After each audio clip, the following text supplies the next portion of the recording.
Hello and welcome to another update video about oil. Yeah, it's starting to look really good here on the oil chart. We've been waiting for this rally for a long time actually.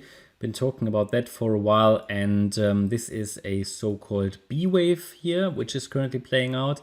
At least that is my expectation. I mean, if you remember, we've been talking about that really for a long time.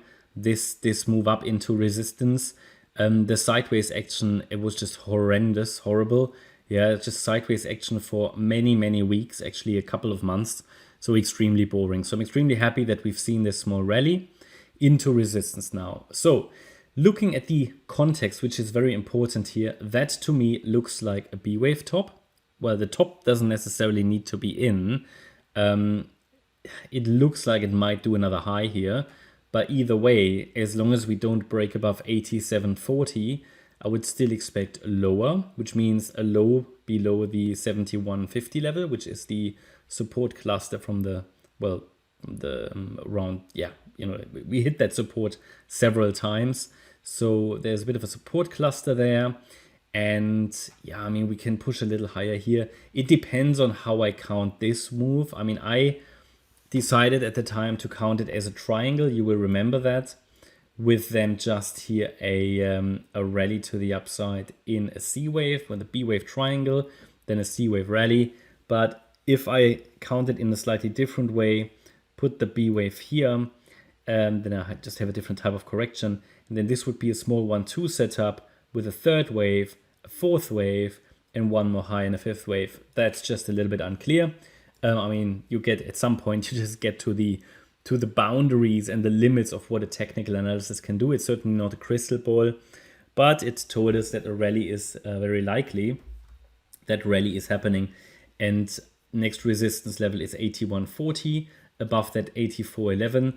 Ideally, I want to avoid a break above 84.11, but okay, if it has to be, then certainly it should stay below 87.40. Above a break above that will cause me to change the assumption and the wave count. But until we really break above 87.40, I would expect one more wave down in a C wave.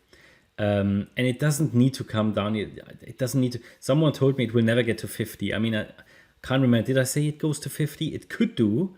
Okay, but it doesn't need to go to 50 necessarily. It could just be, you know, the minimum it needs to do is really just to go below the what I have labeled as wave W. So below $70.20. Yeah. So it could just hit quickly $65, for example, and then it might turn around. That's absolutely possible. Let's see where the B wave tops, and then we can look at targets down. I mean, what we can do is, for example, to take the length of the A wave, then we go to the high of the B wave. I mean, let's assume it goes to 84.11. And I mean, one common target for a C wave is the 1-to-1 ratio. I mean, that's at 67.80. Okay, and the 1.618 extension is at 57.70. So somewhere there, that would be a likely target range. Okay, and it could come down quite quickly if it's a C wave, could come down quite impulsively and then turn around quickly, because, I mean, this could be the end of that correction. Okay, so just be aware of that. That was UK oil. So let's look at WTI as well, which is basically the same wave count, just different levels. Yeah, also here we're still in this resistance, the same wave count, same assumption. It could still get another high here. It likely will. At 79.22 would be the next resistance level. Yes, a sustained break above that wouldn't be great for this scenario that I have, but it can still be a high B wave here, yeah, as long as price stays below the X wave high at 83.50. Only above 83.50 I have to change the assumption. Until then, another low in a C wave is likely. Bear in mind, we also here expected a rally, happened, and now let's take a look at what. Okay, let's take a length of the A wave. Let's assume the B wave top might be in.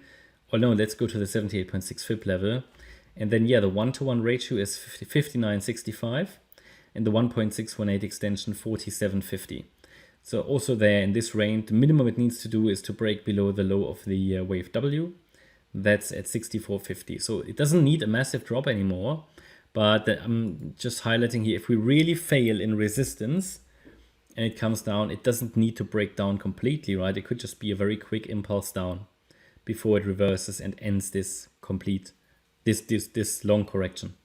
Yeah, that's my update about oil. I hope you will like the update. If you did, please hit the like button, leave a comment and subscribe. And if you really like the content, then please check out the channel membership. Thanks a lot for watching. Bye-bye.